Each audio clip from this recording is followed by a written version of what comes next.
I've seen brothers here in Chicago, here in Baltimore, come through the Moorish Science through the door, having been shot 6, 7 times. I see him come in, and they get healthy, and they okay. All because of the power of that prayer. I'm not talking about no other prayer. I'm talking about the prayer that you have faith in. What faith in is that we have faith in? It's the Moorish American prayer. We have our own prayer. But when you call it, I love Allah, you don't say I love you, I love Allah. Oh Allah, I love thee. Thine art my God, Allah.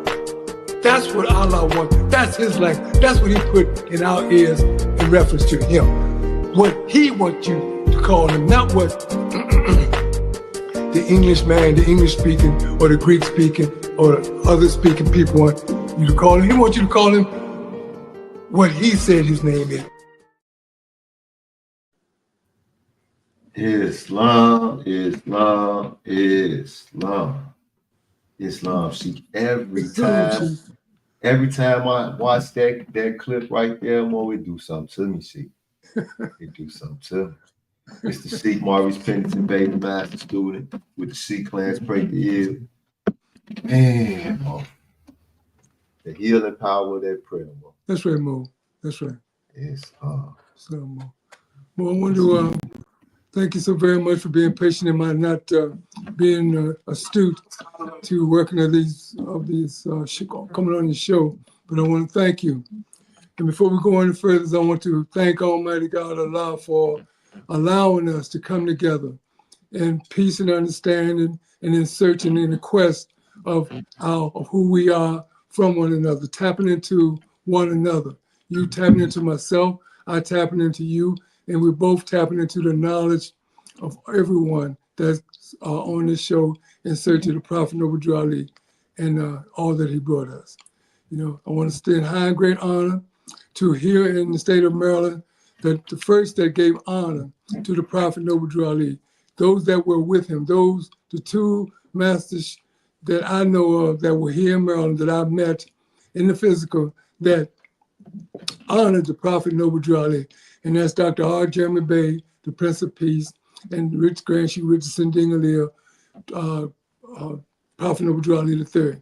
These are the men that gave great high honor to the Prophet Noble Drew Ali. They were with him, and they gave honor to him. And each one of them have descendants this very day, people that are in the Moorish Science Temple of America, this very hour. What is this? September 21st, 2025. There are people living right today that were with these two masters, that were with the Prophet, that extended their honor. And they extended them honor, and this is what we're going to do. We're going to extend honor to our ancient forefathers, ancient brothers and sisters, that gave their life and will and sacrifice that you and I will be here. Because if it hadn't been for those two that I know of in the state of Maryland, we would not have it. And it is a shame, Sheik Pennington Bey, it's a very shame that there are states, there are groups of people since it's coming over 90-some years ago that they don't know or never heard about our Prophet Noble Drew Ali. So apparently I'm not doing the missionary work that's required to go to the various states, Tennessee, Mississippi. There are pockets in those states that are reaching out from those states and trying to come into the knowledge of the Prophet Noble Drew Ali. So I want to stand on to them, and I want to stand on to you, because I'm quite sure this leaf is hanging over the garden, out the garden, that people can grab hold to it and come into the knowledge of the Prophet.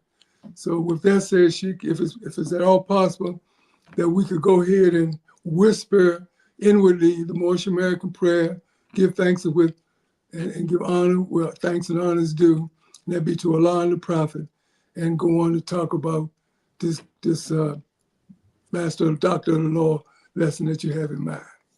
Islam, Sheik.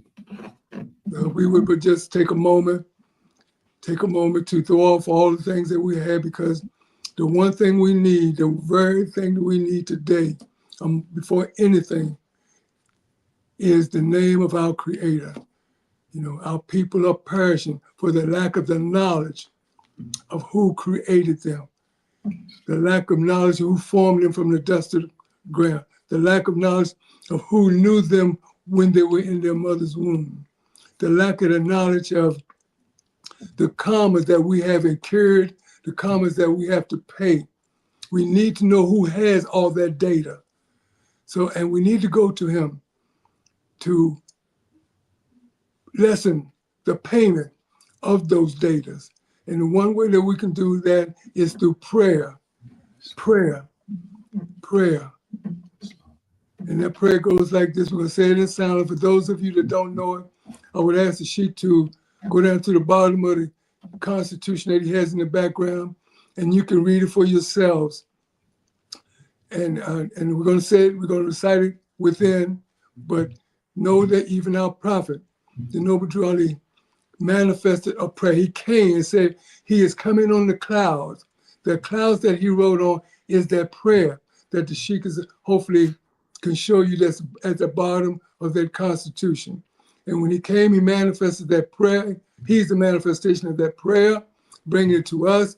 And then he go on to bring us the law that you see that's behind him. But let's go down to that prayer sheet. And as you find it, and as the people read it, I'm going to, and everyone on here inwardly are going to recite it.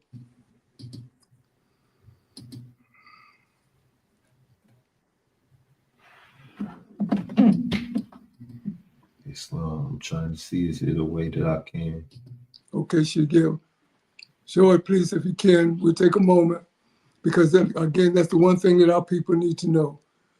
Before anything, they need to know their creator and who brought us the knowledge, who is the first who is the first amongst our race of people to bring us all that we need, not something of what we need, but brought us Islamism, the perfect way of life that covers all aspects of life, socially, religiously, politically, economically, culturally, judicially, prudently, every aspect of life. This man brought us, and he came in on this prayer. And family, friends, and loved ones, we're going to take another moment while the Sheik bring the prayer up so you would know what it is. Islam, that's the best I can do right now. Okay, then the best you can do, prayerfully, they can see it, they can pull it up. But anyway, we're going to go ahead and say it on the count of one. We're going to recite this prayer inwardly. Islam. And then we can go on and recite it outwardly for those that may not hear it, but we're going to take our time. I love to recite the prayer inwardly because that's where it does the most work. Inwardly, that's what it's designed to do, inwardly. I think the record reflects that says the master told us to go in the close behind in the next room, close the door and pray to our Father God Allah. Well, I'm in the next room when I close my eyes and I'm going to pray to my God Allah. That's in secret. The Allah that's in man, the Allah that's in you to help me to undergo the things that I'm undergoing. And then I'm going to come out and publicly we're going to recite that same prayer and we're going to go on to the lesson. On the count of one, Sheik, we're going to go in, we're going to recite the prayer, and then we're going to come out publicly, recite the word. And each word, not just a sentence, not just the sentences of the word, but each word of this prayer is power. And if you know this prayer, and you know the power of prayer, or what prayer possibly can do, then you'll be reading this prayer for your salvation, the salvation of your people. And I'm going to count of one. 3, 2, 1.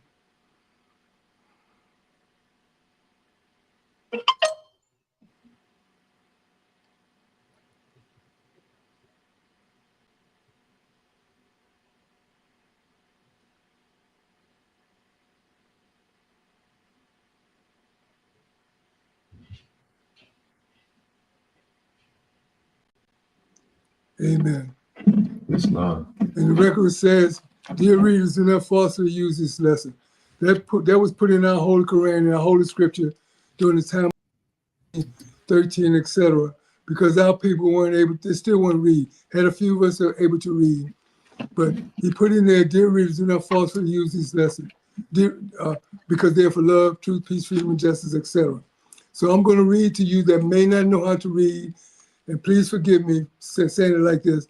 And I'm going to pronounce the words properly, and I'm going to announce the words clearly so you will understand what it is being said and what this prayer is all about.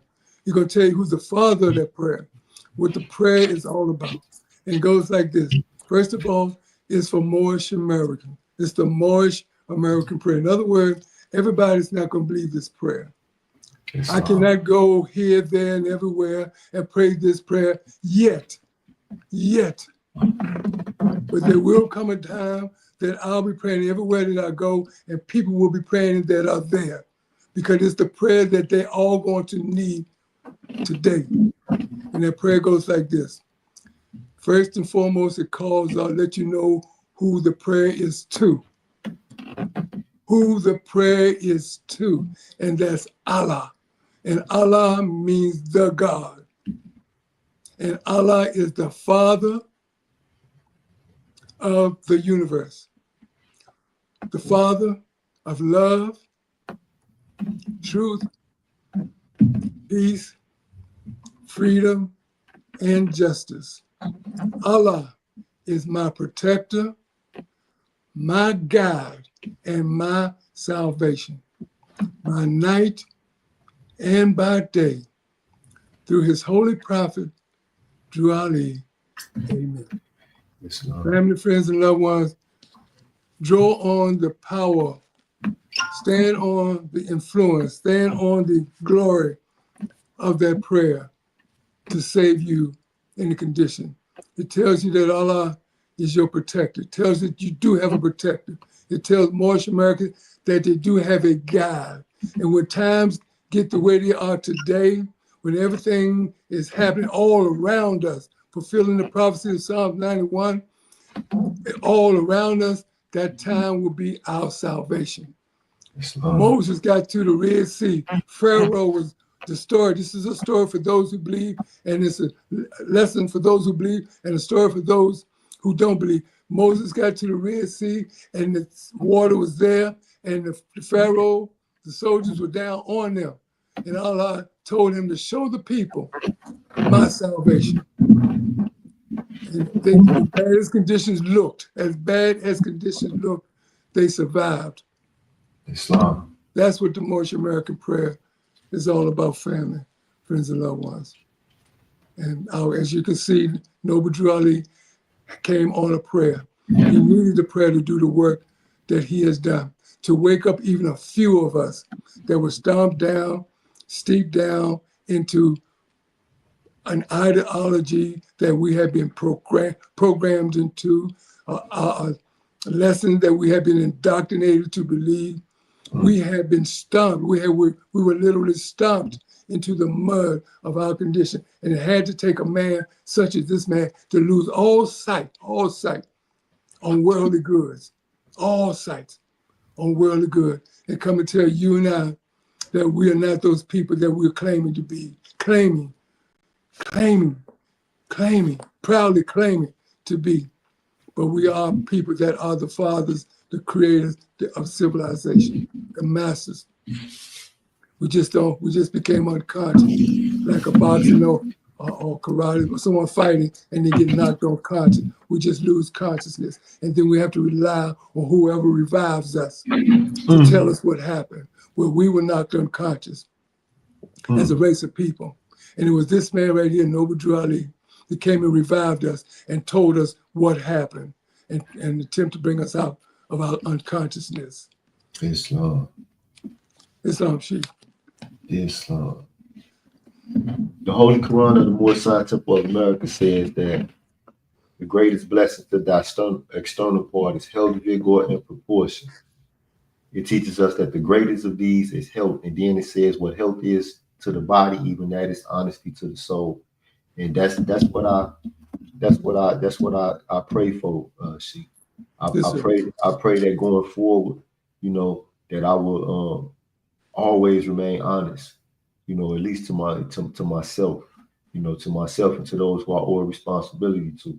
I remember And I spoke about this last Friday, not this Friday that just passed, but the previous Friday. I spoke about this to the membership, that I remember when I lived that dishonest, unhealthy life, see, and I'm 45 years old, and I am in far better physical condition today than I was in back then. I mean, back then at 20-some years old, see, I had asthma, I had heart problems, I had all sorts of issues that had been brought about from the way that I was thinking and the decisions that I was making because of the way that I thought, you know. But then coming into the Moorish Science Temple of America, slowly taking the prophet's medicine as he prescribes it to us. You know, I think that's one of the issues too. A lot of us, you know, we want to overdose on it. We want all of it all at once. You know, we got that addictive, you know, behavior that we bring into the Moorish Science Temple of America. It looks like zeal kind of, but at the same time, it's a little bit more. It's a part of that Negro problem. See, that thing, hey, shit, man, give it all to me. Give it all to me. I want it all right now. I want it all right now. You know, in Islam, at the same time, though, we got to take this medicine as it is prescribed. So I'm going to ask the doctor. Last week, first of all, you know, we got to do the recap. Well, thank you so very much for that, Sheik. Thank you. Because that is a part, one of the attributes of the soul, forgetfulness. Some of the things that the soul have opaque, you know, some of the things that are covered, that covers the soul. And there's some of the things that distorts the soul is forgetfulness. And I thank you for recapping some of the things that we've gone over, Sheik. Thank you. Go ahead, continue, please. Islam. So last week we spoke about last week. Well, it's been 2 weeks now, but 2 weeks ago, you know, you spoke about health and the healing power of our religion. All right. At the end of the episode, I said I want to speak literally, because the Prophet Noble Drew Ali brought teas, he brought compounds, he brought oils. You understand what I'm saying? And I want to talk about the healing power of those things. I want to talk about, you know, the healing power of touch, the healing power, like the Quran said. You know, as a husband to his wife, you know, how we could just heal our wife with a look. I want to talk about these things, you know, and that's what I want to talk about. Well, Sheik, let me also recap, if I may. Islam. Because we're going to get into it, and it simply said instruction. We're going to follow the instructions, the whole instructions from the prophet, the soul of man. We're going to follow these instructions. And first, we need to know our soul of man. Creative faith gave the spirit, man, a soul. We need to know about this soul. There's instructions that come into the knowledge of our soul. But before we go there, let me just recap as well, if you don't mind. I want to talk about how, I think one of the shows you did was we're talking about masonry. Don't think for one moment that the law has changed. There were societies back during the time of Jesus. There were societies back during the time of Prophet Muhammad. And you look into these history, and don't just get the history, get the good as well as the bad, as well as the ugly pertaining to you. And you will see that, or your people, or our people, and you will see the things that were adversity, that were adversaries of these people, of the Prophet Moses, the Prophet Jesus, the Prophet Muhammad, as well as Prophet Noble Drew Ali. We are not, the Masons have, the Prophet Noble Drew Ali says in the Quran, says Moorish Americans are returned the York Rite and the Christian Rite, the York Rite and the Scottish Rite. Those right there alone tell you that we are not York, nor are we Scottish. So we return them back to the church and Christianity, for this was founded for their forefathers. Theirs, not ours, for their earthly salvation. And as you can see, earthly things is all that they're concerned about. Having more money they can spend in a lifetime, having more cars, houses, having the benefits of countless things, more than they could take 5, 6, 7, 10, 20 lifetimes to enjoy, to live. So that's their earthly salvation. That's theirs. But we are returning Islam, for which is for our earthly and divine salvation. In other words, we're going to be on the land. One day we're going to be on the land that's flowing with milk and honey. And on that land flowing with milk and honey, the love, truth, peace, freedom, and justice is going to be reigning in this land. So those orders that are out there, they're not sympathetic to any of this. They're adversaries to all of this. Secondly, I think we talked about what we just talked about, for which was the prayer. Family, friends, loved ones, know Allah. And all the things you know your Creator. Jesus did not say, let there be light. Jesus did not set the waters in the midst of the firmament. Jesus did not take the waters that were under the firmament and made the earth. Jesus did not say, let there be sun, moon, let there be lights, a greater light to rule the day, less light to rule the night, sun, moon, and star. It wasn't Jesus Christ that created the creeping things on the earth, the fish in the sea, the birds that fly. It wasn't Jesus that said, let us make man. It wasn't Jesus in the garden that was formed by the dust of the earth and in his nostrils. Whoever was formed in that garden, they were formed by the great God, Allah. And it was Allah, not Jesus, that blew the life into us. So we got to remember that. And I think that's the recap. Is that right, Sheik? Islam. Okay. Now, let's look at the holy instruction from the prophet, the soul of man. First, we got to read. We got to know the spirit of life. And in reading the words of life, the spirit of these words is going to answer a lot of questions, because a lot of you may not be familiar with this terminology. Some of us still questioning, asking right now, the soul. Some of us are going in encyclopedias and everywhere trying to look up the definition or the meaning of soul when you're going to be deceived. Because in those definitions, in those dictionaries that you're reading of these meanings of these holy words, you got the English, you got the Scottish, you got the Irish, you got the German, you got the Yiddish, you got all of those definitions in that one dictionary pertaining to this one word. And they're all at variance with one another. Check your dictionary out. But we're going to follow the instructions. We're going to, first of all, right here, it says chapter 38, a chapter.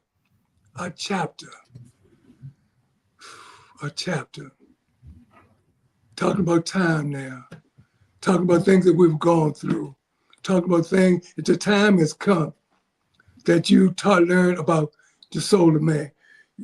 You had other chapters in this Quran, but now we add a chapter in our life, in our studies, where we want to know about the soul. Islam. And we want to know because of all the things that is happening in our life. We got to know how the soul registers, is a registration, is a record, a recording record of everything that we have ever done since being formed in that garden. You're going to read that in this chapter. And this is where we are. You're going to read about what you have done in this chapter.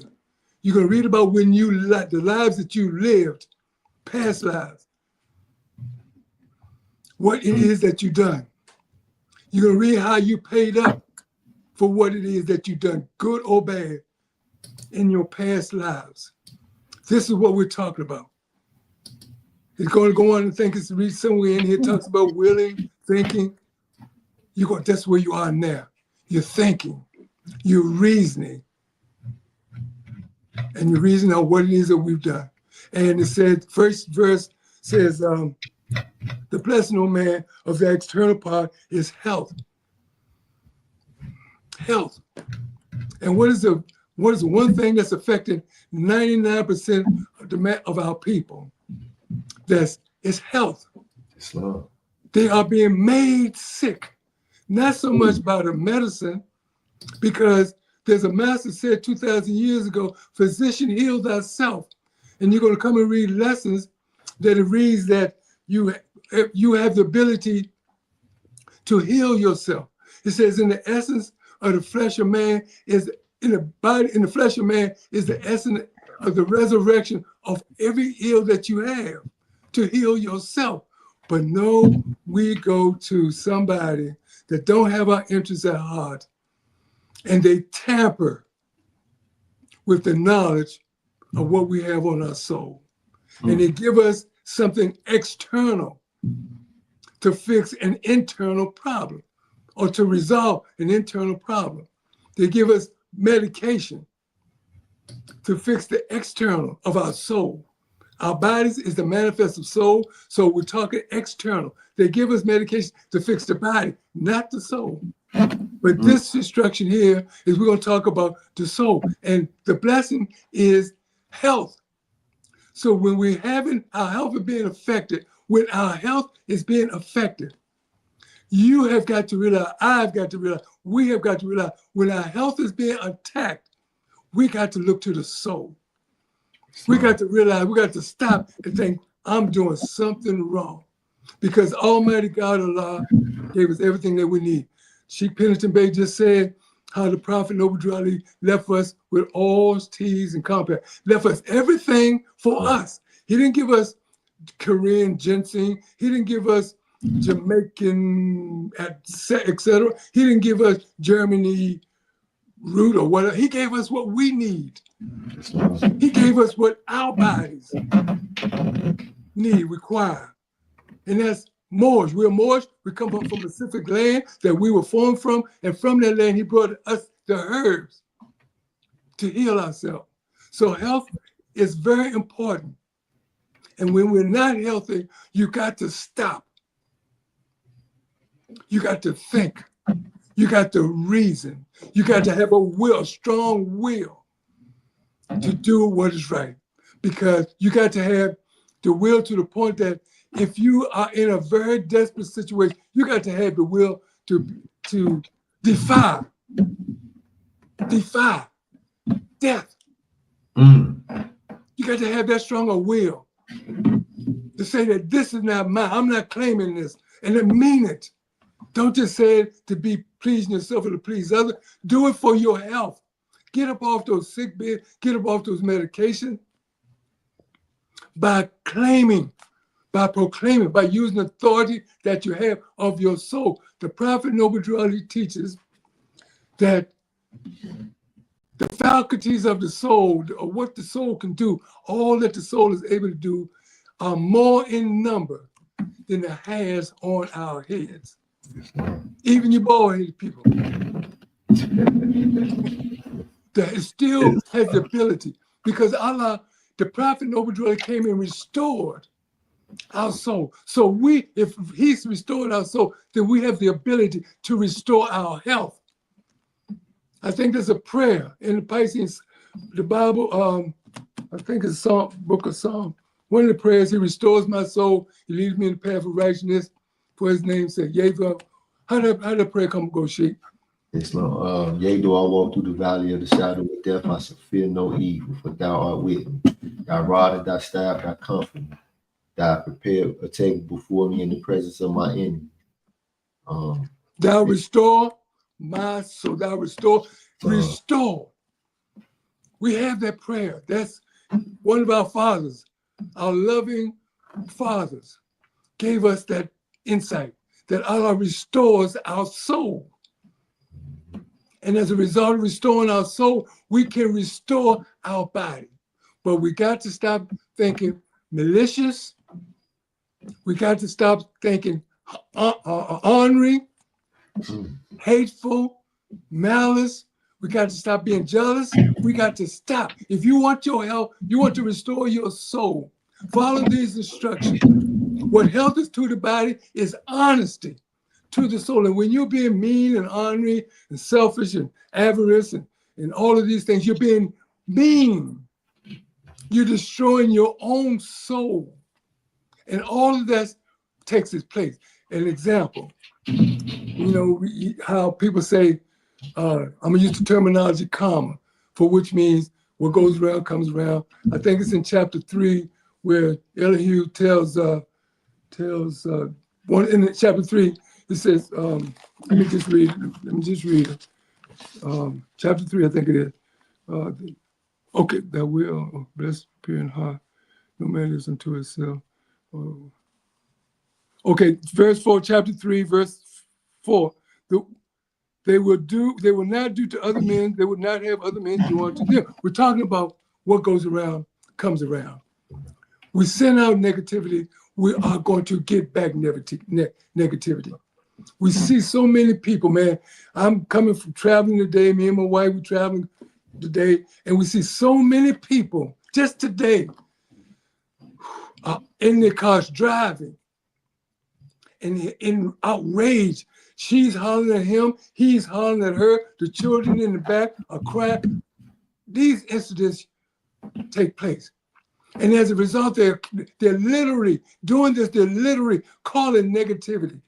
Because Satan is the great deceiver, he's patiently waiting to cause you to tear yourself up in an accident. And this is what usually happens. A great many of the accidents that we see out there on the road is from people drawn to them negativity, thinking negative, doing negative things. Negativity blinds you. And I think you all know what I mean. It blinds people. You could be mad and you be in a rage and you can't see anything but what's put you in that rage. And next thing you know, you find yourself find somebody, another car in your trunk, and you in a car's trunk that's in front of you. So we're talking about the soul, family. We're talking about you taking your time. We're still in verse 1. We're still talking about health. What health is to the body. What health is to the body. Health is to the body. It's honesty to our soul. You be honest to your soul and know that Allah is the creator. Allah created. Allah, Noble Drew Ali. No one became before Noble Drew Ali give us his instruction about our soul. Nobody else. Everybody else came with the idea of making money, idea of a community and all of these things, but nobody actually came and set us down and told us the truth. And all of us, we adapted so easily to the nation or the people lane whereby we went in. We come into America and we adapt all of their ways, their customs, and we find ourselves in a condition. We're not being honest to our souls. What health is to the body, even that is honesty to the soul. We got to remember these instructions. Be honest. You want help? Be honest.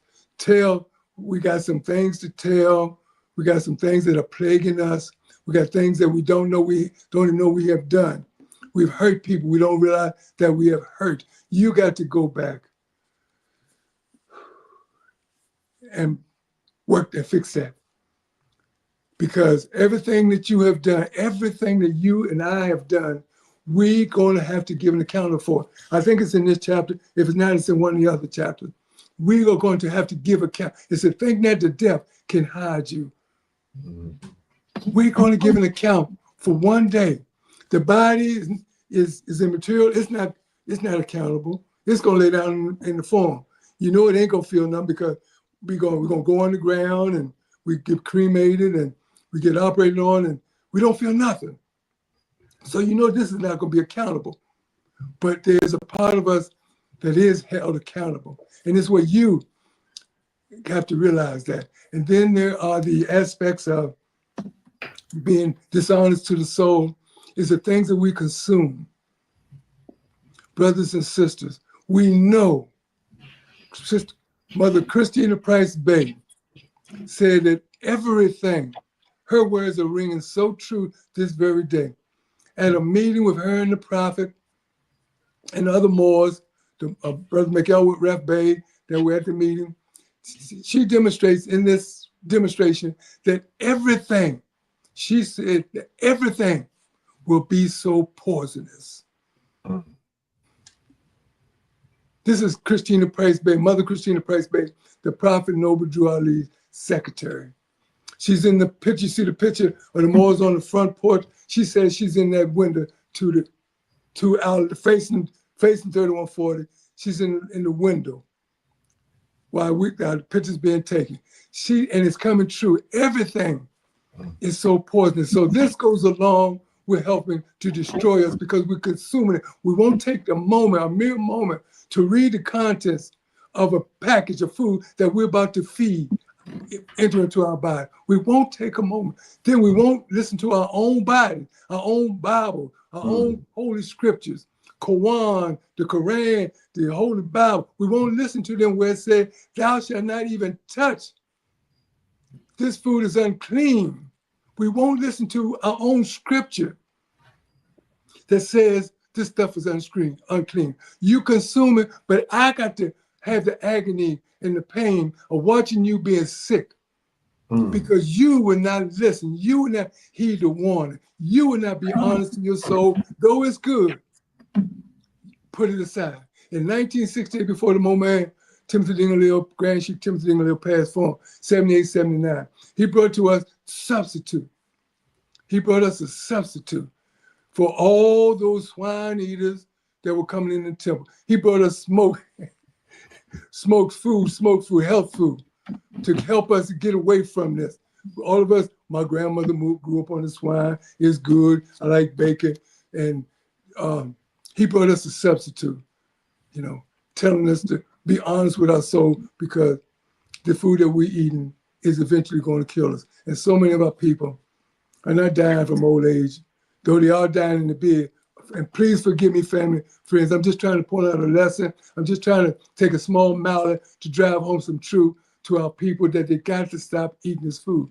Because you're eating it, it's going to attack your body as you grow older. And it's going to do its job. It's going to break your body down. So I'm asking you to help me stop crying and whining when you are sick and in the hospital, and at that point can't do nothing for you, especially if you're on your whichever bed you're on. One of them you'll get up from and one you won't get up from. But if you're on the one that you won't get up from, I'm going to feel that. And especially if I haven't taught you about religion, especially if you don't know where you're going, especially if all you have to rely on is a song. I'm going to heaven. I'm going to walk on streets of gold. If that's all you got, you're in trouble. And I'm Sheik Clarence Prather are going to feel that because I know if you don't know your creator, if you don't know to call on him while you're laying on that bed, I know you're going to go through some changes because the record clearly reflects we travel through waterless places, seeking rest, we find them, we come back, find our house swept and put in order. There we abide. And there we bring in 7 sins worse than the ones we had while we were here. I know all of this. And this is why I try to tell people, be honest to you so you know that Bible, that Quran says, stop eating this animal. Don't even touch, do not even touch his dead carcass because his dead carcass lets its worms out, parasites, trichinosis, whatever that worm is in that animal, whether it be venison, pig, even chicken. You ain't cooking it long enough. Even that, all of it, every animal out there has a parasite. If man has a parasite, if man's body is full of worms, and if you don't think you got worms in your body, especially those of you that are heaven sake, that don't go to have bowel constitutions regular, if you don't think that there are parasites in your body, go have a colonic. And that's that person that's giving you that colonic to let you see all the feces and what's in that feces that come out of your body. If you don't think worms are in you. So if worms are in people, worms are also in the animal. And they're getting it because we're eating the animals. We can look at fruit and vegetables and see where an animal or a worm has penetrated into, and we can cut it out and etc. But we got to realize we're being honest to our soul. What health is to the body, even that is honesty to the soul. Islam. You know something, Sheik? I'm just sitting here remembering while you speaking, right? My grandmother, when I was growing up, Sheik, my grandmother ate pig ears, pig feet. I'm talking about, listen, Mo, she loved her some pig. Every vegetable she cooked, she had to throw some pig in there with. Mo. And you know something? But then as she started to get older and it started to show its impact on her body, her doctor started saying, Rose, you got to slow down eating the pork and woo. And then it got to the point where the doctor, so you got to stop eating. But see, all your life, this doctor wait and they know this stuff is poisonous and what it's doing to you, but they wait till you get in your old age and then they start talking about you need to slow down, you need to slow down. And man. Sheik, can I share a story with you? Absolutely. Please give me 1 second, family. Give me 1 second, please. 1 second. Islam. Why the Sheik do that? I'm gonna look up here on my bookshelf. I mean, I hope y'all know, the master student. I got an incredible bookshelf right here. And I got bookshelves. This is just the one that I keep close by. I keep this one close by, but I wanna snatch down this one record right here. This is a pretty good book. If y'all get a chance. Islamic Medicine, The Key to Better Life. We had this book for a few years now. This book talks about the bacteria that sits in our mouth. They just talks about the bacteria that sits that comes up in our mouth while we sleep. Hey, Sheik, I was showing the people this book right here, Islamic Medicine. And here it talks about how the Prophet Muhammad talked about. He said that he would have made using the biswack regularly mandatory if he didn't think that it was too large of a burden. Okay. Because of all of the bacteria that is inside of the mouth. So y'all was just looking at that, but that's a good book right there. So y'all get opportunity. I say more. I got so many books. Praise the Lord. And you're gonna give voice, Sheik. I have a $4,000-5,000 book library myself. 4,000 or 5,000 books library myself, and those books are silent until you come and give them voice. And it's the same way with Moorish Science. It's the same way with this issue about the soul of man. You're giving it voice, and I have to thank you for giving us voice. And you talked about your grandmother, Moses. I'd like to share some pictures with you all, if I can. My mother, her mother, and my great-great-grandmother. And the stories they used to tell us that I did not believe and I did not become conscious of until I heard them out when I was 17, 18 years old, and Timothy Dingalil told a story. And this right here, Mo, is a picture that's my mother and me, right there. Now, I'm gonna tell you a story. I'm showing you these to tell you a story. The lady right there that I'm standing up next to, that's my mother. Then there is her mother. And this woman right here, had a very experience with swine, and I'm gonna tell it too. And this is her mother. This is my grandmother, mother, and father. And those are my two grandsons right down below. But that's my grandmother. Now, you talked about your grandmother and talked about swine. The very first time I was told about swine was from this lady right here. That's my grandmother. And the story that she told was the story of soul food. Mm. And the story was during the time of the Depression that her mother told her about the times of the Depression, October 1929, was that how the term soul food came about. And if some of you on here know about it, please share your you'll share it as well. The term soul food came about when, during the Depression, the store butchers would be selling their prime meat, that the butchers would cut the prime meat off and sell it to the public. But they would throw the guts, all that you name, or the tongue, the hoof, the foot, the tail, they threw all that garbage in the garbage.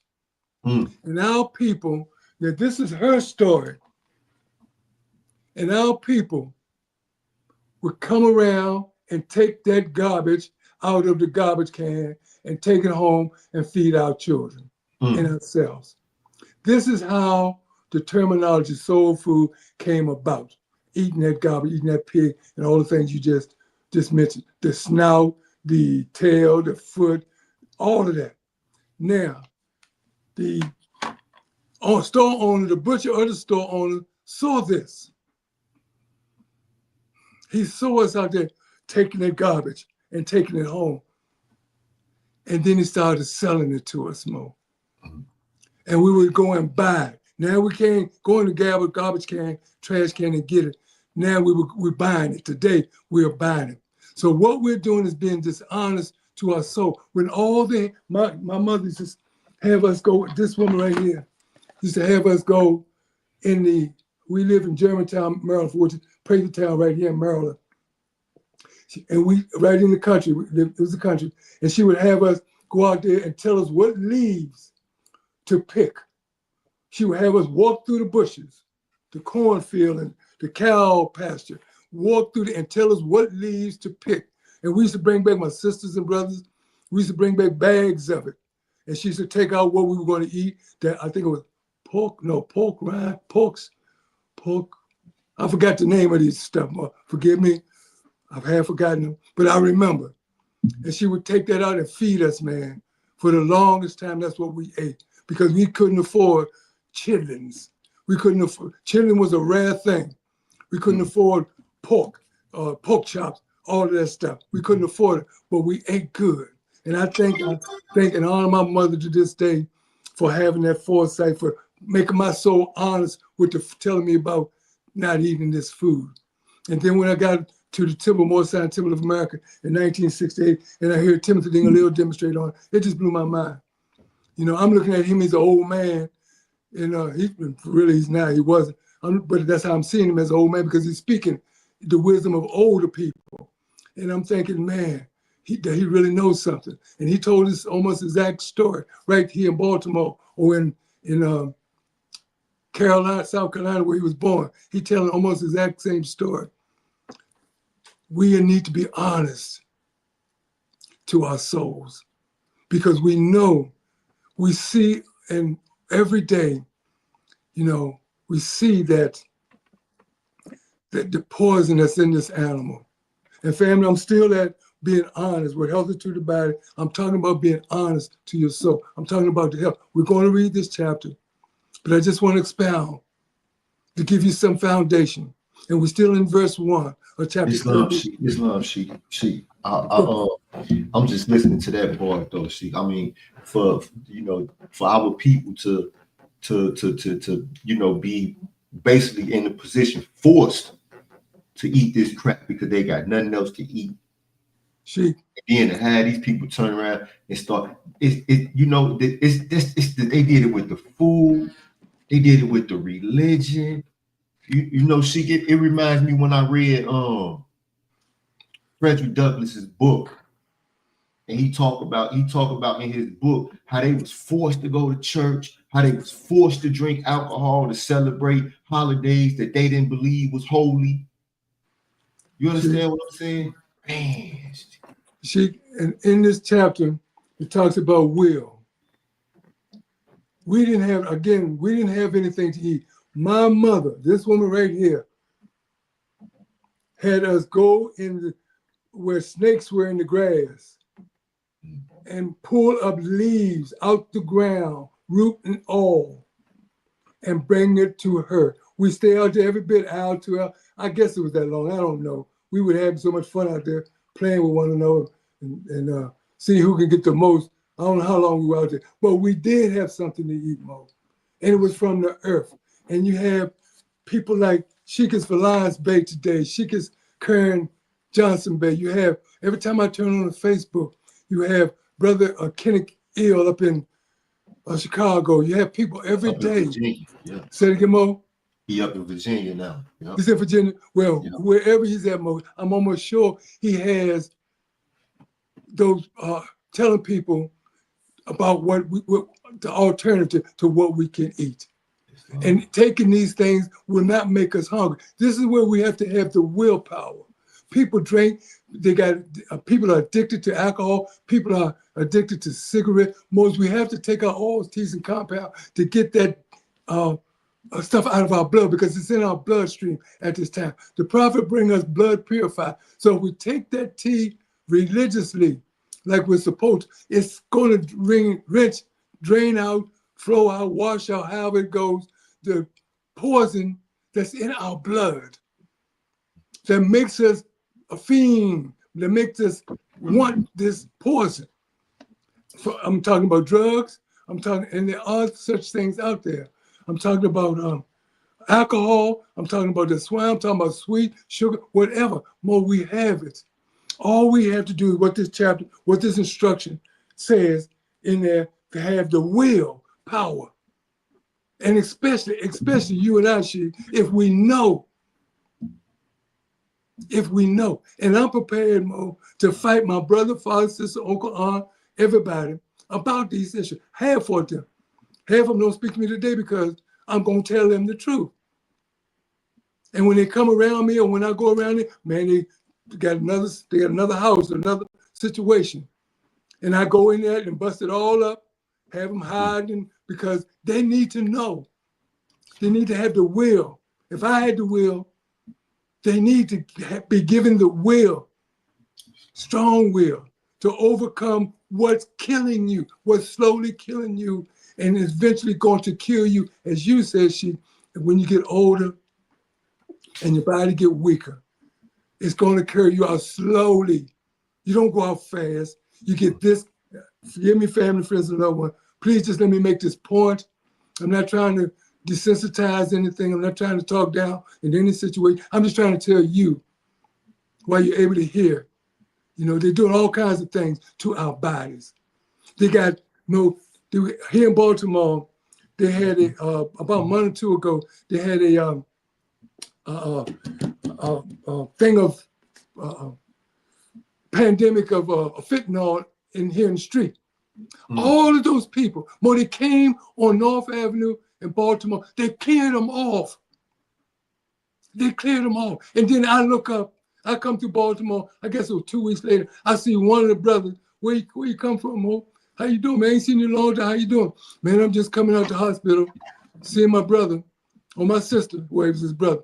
He got caught up in that fentanyl situation. And then they cut this off of him, they cutting that off of him, they got him in a special ward, they got him clean, but they cutting on him. They cutting something off. So in other words, all of that fentanyl, that scare up in Baltimore, I think it was a month, 2 months ago, ain't been long, all of that was just to get some bodies into on the experiment table to see how they can cure this or cure that. This is real.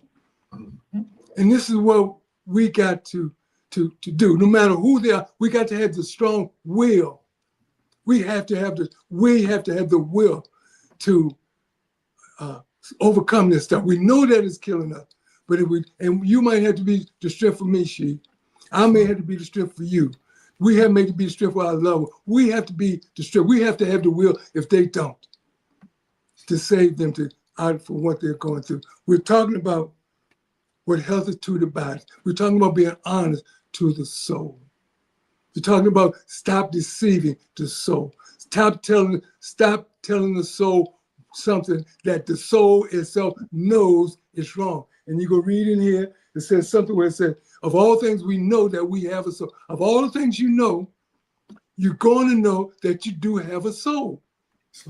And that soul is telling you that's wrong. Somehow or another is making an impression on your life. Somehow or another is telling you that it's wrong, but we won't hear it. We won't hear it. And as a result, we get a sore.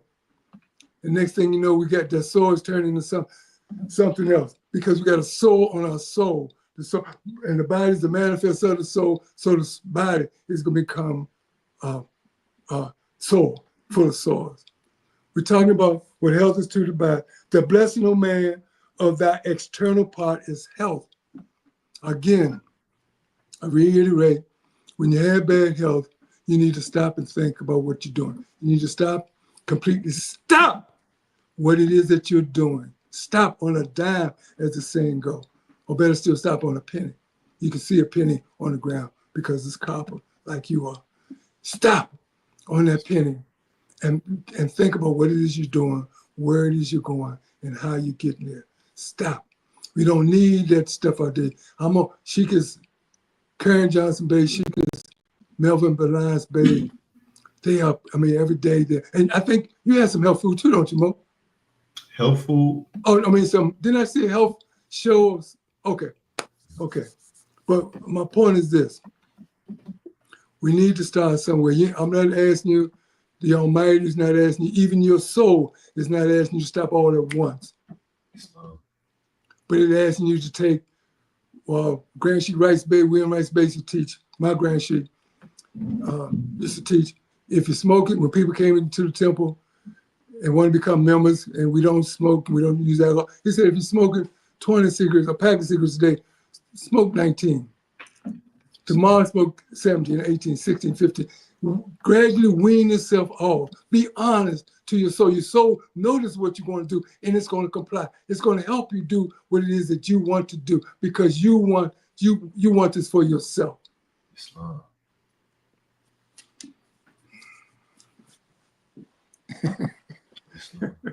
What health is to the body, even that is answer to the soul. Can we at this time read that chapter sheet? Islam. Put it back up. Okay, well, are there any questions or comments anybody would like to make? And family, friends, and loved ones, I encourage you to make your comments. I don't have no problem with your comments. If I can answer, I will. If not, I'll read loud. In reading the law, hopefully Allah will answer it for you. I'm not going to argue with you and fight you. I'm just going to do what it is that I can do and all that I can do. So please ask your question and please make your comments because I don't know it all. I may look like, or I may even think I know it all, but believe me, I don't know a pinhead. Islam. Instruction 2, it says that thou hast a soul is of all knowledge the most certain of all truths, the most plain unto thee. Be meek, be grateful for it. Seek not to know it perfectly. It is inscrutable. Thinking, understanding. Okay, Sheik, I'm going to have to ask you to pause at each. These are words, Islam. and words carry spirit. On verse 3, I'm going to ask you to give me, when you say the word, give me a moment to internalize that word. Give me a moment to comprehend that word that you're saying in verse 3, as well as verse 4. Go ahead, Mo. Thank you. It says, thinking, understanding, reasoning, willing. Call not these the soul. They are its actions. They are it. Your soul can think. You think you're thinking. Islam. You think you are thinking. You think, excuse me for saying it, you think your sexual organs is thinking. You are making your sexual organs think. You have no understanding. You can't understand nothing that people are trying to say. When you have a soul that want to understand, but because I got on affairs, because I looked the way I look, because I look this way or that way, you underestimate the ability to understand what you are looking at. And the worst and the one most important is understanding that we are all the same. And none of us know different. And the only thing that has made us different is getting back. When we amalgamated, when we started drinking, we started eating swine, that is what's changed us. But if had not we done these things, we all will be the same. We all will look pretty much the same, with the same height, the same complexion, the same voice. That's the understanding we need to have. That's the understanding that the soul has. So it's asking you to comply with the soul understanding of your soul, not your understanding. And that's what's going on in the world, not even somebody else's understanding, but your understanding, that you can build your foundation, that you can build your life, all that you're striving for, that you can build it on your understanding. And again, the understanding of the soul is that we all are one. Islam. Islam. Islam. It says they are its actions, talking about thinking, understanding, reasoning, willing. It says, call not these the soul. They are its actions, but they are not its essence. Raise it not too high, that thou be not despised. Wow. Be not thou like unto those who fall by climbing, neither debase it to the sense of brutes, nor be thou like to the horse and the mule, in whom there is no understanding. Continue. Search it by its faculties, know it by its virtues. They are more in number than the hairs of thy head. The stars of heaven are not to be counted with them. Think not with Arabia, that one soul is parted among all men. Neither believe thou with the sons of Egypt, that every man hath many. Know that as thou heart, so also thy soul is one. Doth not the sun harden the clay? Doth it not also soften the wax? As it is one sun that worketh both, even so it is one soul, will of contraries. As the moon retained of her nature, though darkness spread itself before her face, as a curtain, so the soul remaineth perfect, even in the bosom of a fool. She is immortal, she is unchangeable, she is alike in all. Health calleth her forth to show her loveliness, and application anointeth her with the oil of wisdom. Although she shall live after thee, think not she was born before thee. She was created with thy flesh and formed with thy brain. Justice could not give her to thee exalted by virtues, nor mercy deliver her to thee deformed by vices. These must be thine, and thou must answer for them. Suppose not death can shield thee from examination. Think not corruption can hide thee from inquiry. He who formed thee of thou knowest not what, can he not raise thee from thou knowest not what again? Islam, Sheik. Reading these instructions just brought back a memory. And Sheik, what we got to remember. What we got to remember, Mo. Did you finish the chapter, Mo? No, it just brought back a memory. I remember when we first was studying it, the first time I ever was studying this chapter, with the Sheik Robinson Bey, he stopped me right there. And he repeated it 3-4 times. He said, he who formed thee from thou knowest not what, can he not form thee from thou knowest not what again? He said it 3-4 times, and then he asked me what it meant. I told him what I thought, and he just laughed. He never say nothing else. But when I look at this right now, and I think about what you just said, when you was talking about karma, and you was talking about, you know, knowing that our people who are eating this poison and laying in them beds, and they about to get ready to lay down the form that they in right now, just to pick up another form and come back with that form full of 7 more spirits, even stronger and more wicked than the one that sent them to the graveyard in the first place. Mo, I said, God. Sheik, I'm going to ask you, Sheik,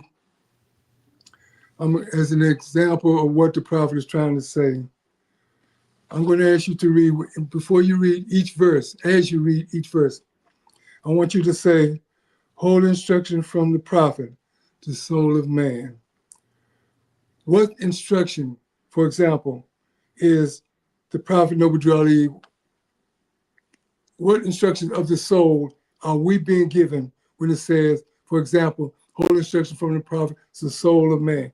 Searching by his faculty. What instructions are we given? What instruction? This is what we need to know. We need this. These are instructions of our soul, by our soul. Instruction, holy instructions for our soul. Holy instruction, the soul of man. What is the prophet trying to instruct us on to know about our soul, to put it together?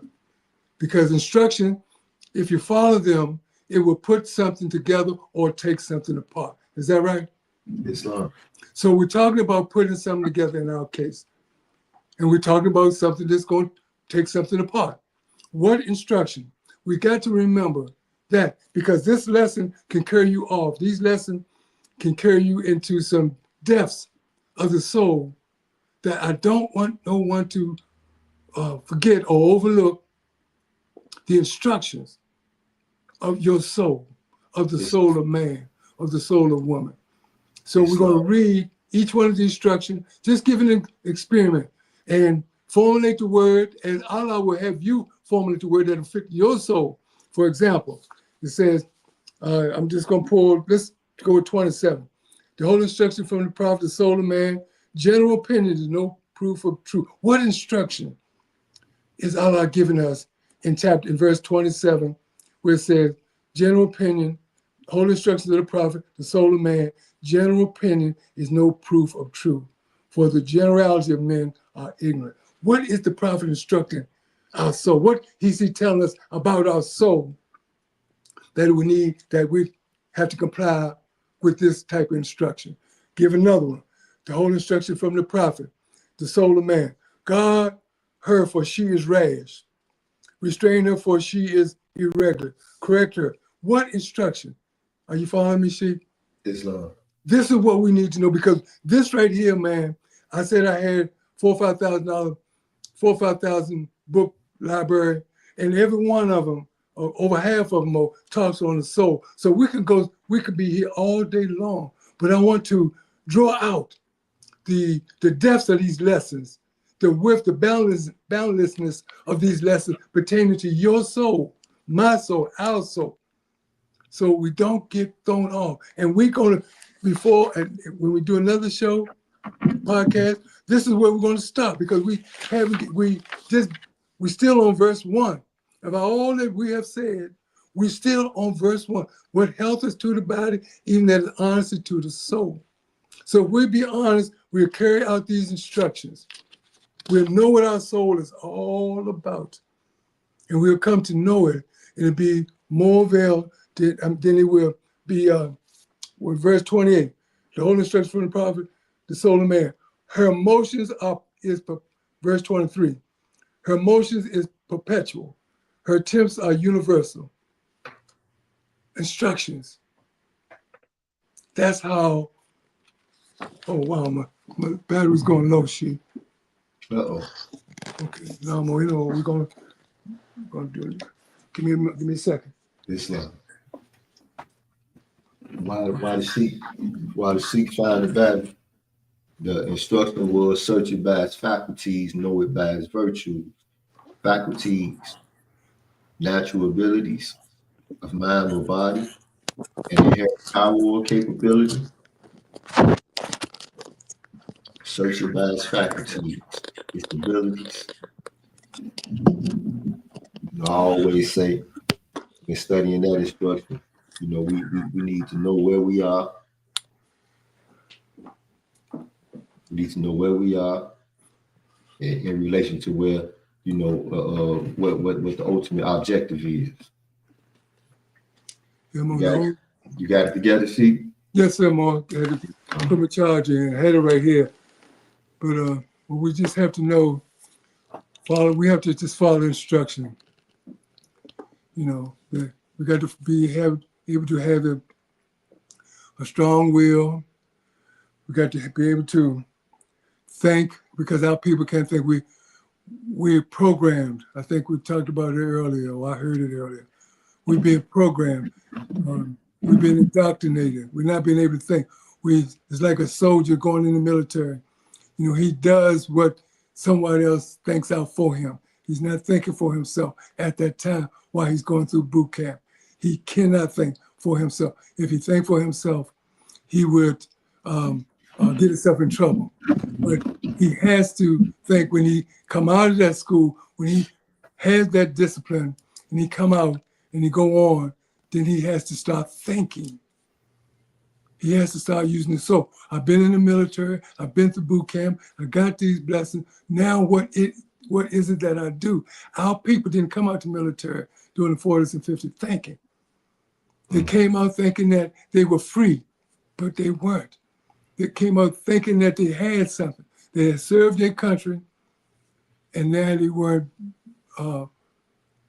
getting any benefits from it. We need to think. We need to understand. We need to understand. I think the record reflects in all that get understanding. King Solomon prayed to Jehovah for wisdom, knowledge, and understanding. How to rule our people. Well, the prophet is asking you to come into the understanding, to follow these instructions, to help yourself, to help your soul. And that's what we need to do, reasoning. I mean, we're not animals. We're not in that animalistic state of mind that we cannot reason. And if we let those animalistic natures that we have, the nature of this body, which is animalistic, that was created before we were of the same dirt. If we can't reason, we're in trouble. And people become so mad, frustrated, angrily mad, and they don't reason until they've done some damage to their loved ones, to a family. Then they start to reason. Then they start to think. Then they start to have an understanding. But above them all, you have to have a strong will. We have to have a strong will to say no to whatever's going wrong. We have to, no matter what the consequences, say no if it's wrong. These are not the soul, they are its actions. That means to do, to get something done. It's actions.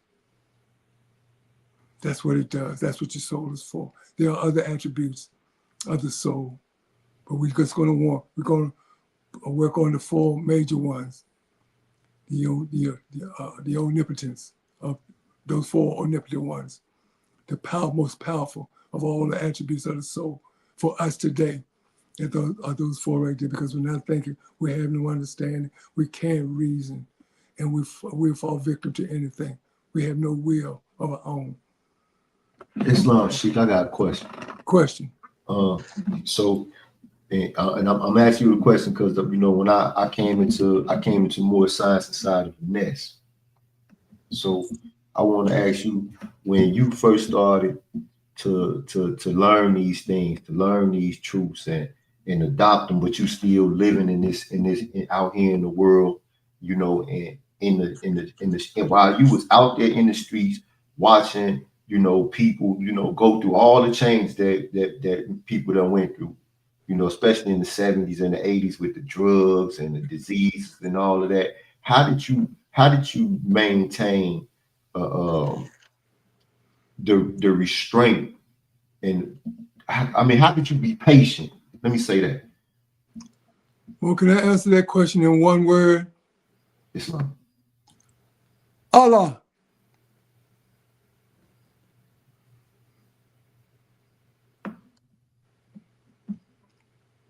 At every adversity, at every situation, I called on Allah and I listened to that still small voice that didn't end up having me be hit or end up having me hit somebody or strike out. I called Allah here constantly. I constantly kept him in my mind because he was my strength. I said, if you're going to work me through this valley or the shadow of death, you got to be my strength, Allah. And then I kept coming into the lessons of calling on my creator, Allah. If he's been my protector and my guide, then that's what I'm going to call on, no matter what, who, when, where, how.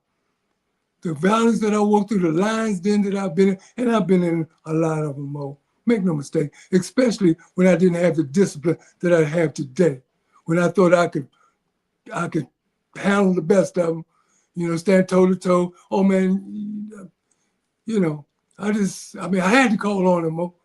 And I'm thankful in calling on him, Mo, that my face is, it ain't beat up, punched up, because I called on him walking through that valley of the shadow of death. And I feared no evil, Mo, because I called on him, no matter what, who, when, where, how. I've had a brother a couple years ago.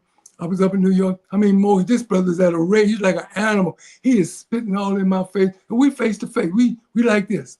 And he's spitting all in my face and everything. But I held my composure because there was more people there that were at stake than just me.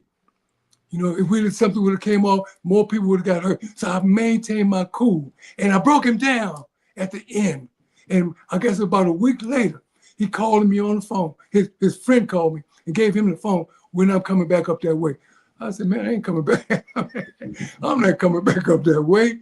And I didn't go for about 6-7 months later, I went up there, but I wasn't coming up at the time he'd asked me because that still small voice said, no, Mo, don't go back up there. It's going to be a different situation. And I didn't go. But my point is, Sheik, if you want to stay on this road, man, call on Allah. He is your strength.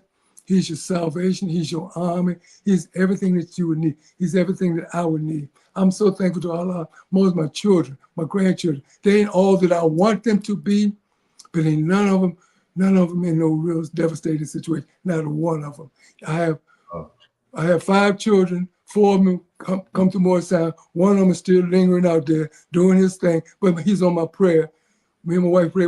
Every time we say a prayer, he's in that prayer. We invoke his name, his situation, his condition. And I know one day he's coming. I have no doubt. I tell him all the time, he's coming.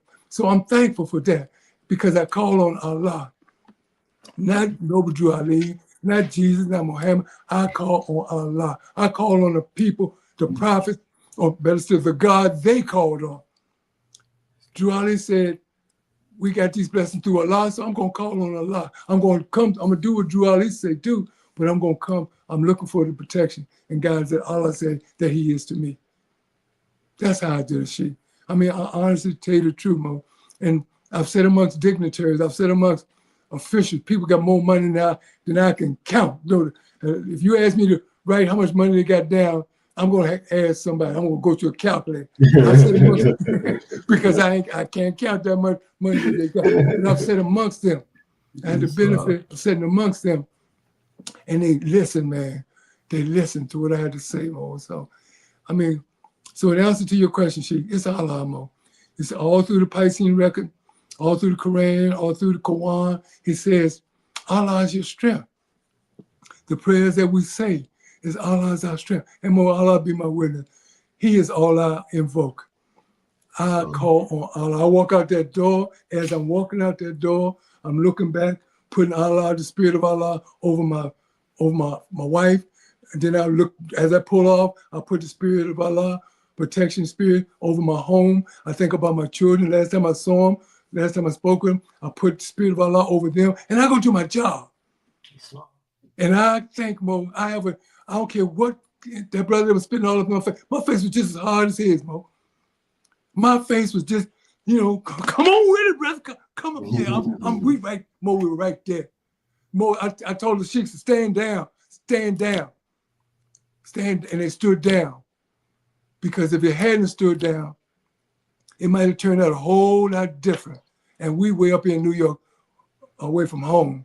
So I had to compose myself. I had to listen to Allah. And we came out there.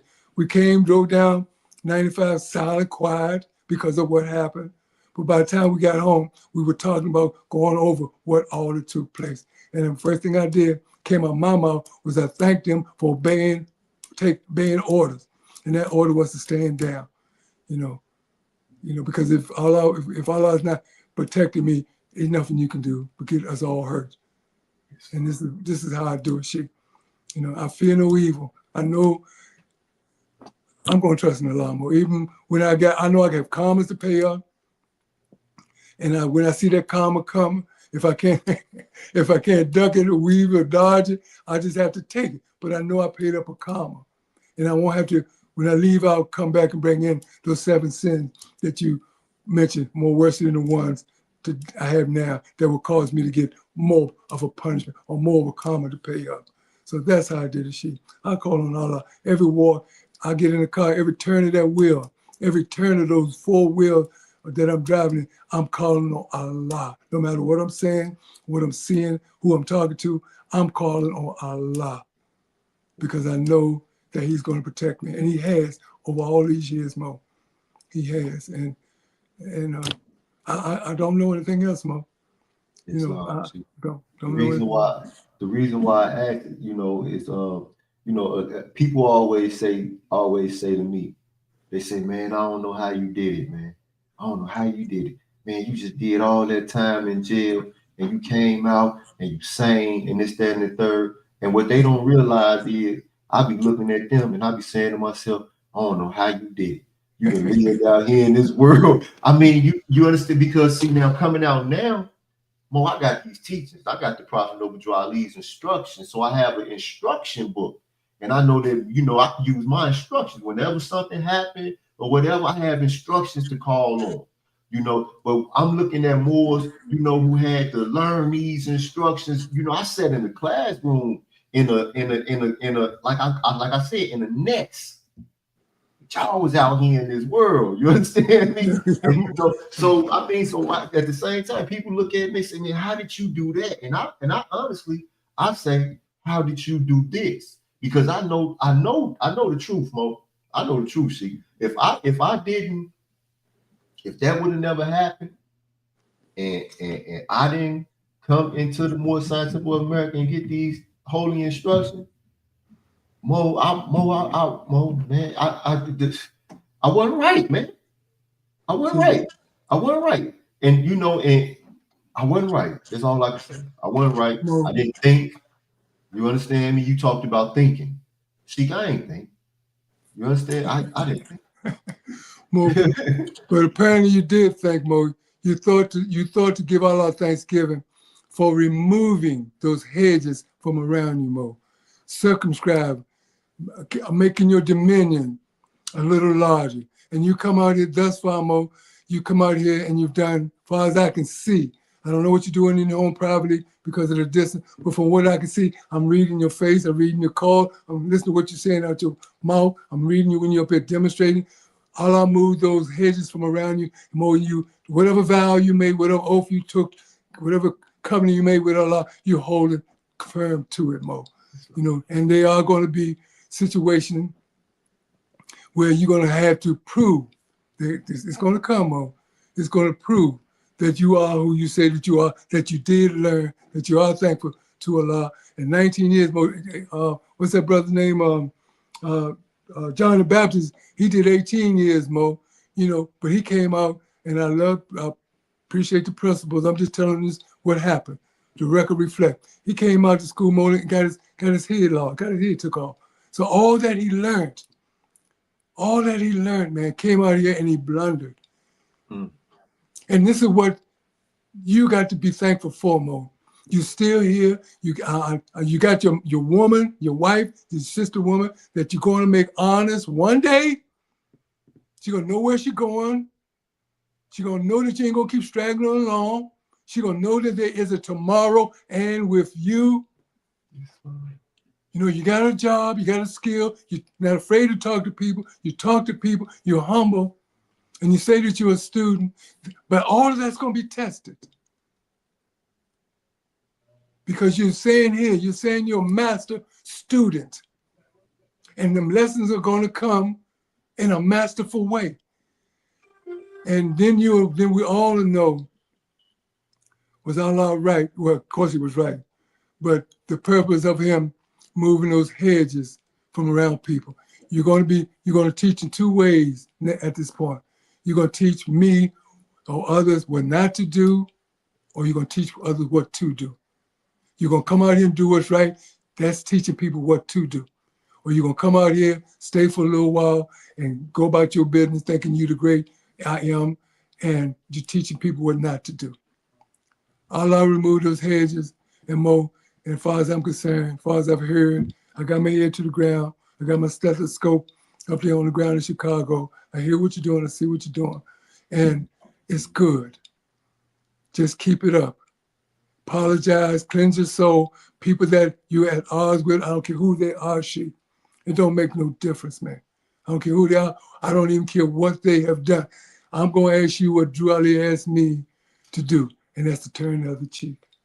And when you turn the other cheek, you just go that way. That's what it means to turn the other cheek. Get away. Because they have no ability to understand. They have no ability to reason. Once a person strikes you, they're at a loss of what to say. You have one out. And their only resort is to resort to violence or something of that nature. So when they slap that cheek should just carry you whichever way. If it slap you on the right, then you go to the left. If it slap you on the left, you go to the right. You get away from there. Because at that point, all understanding is lost. And it's going to come upon you, Sheik. It's going one day, it's going to come.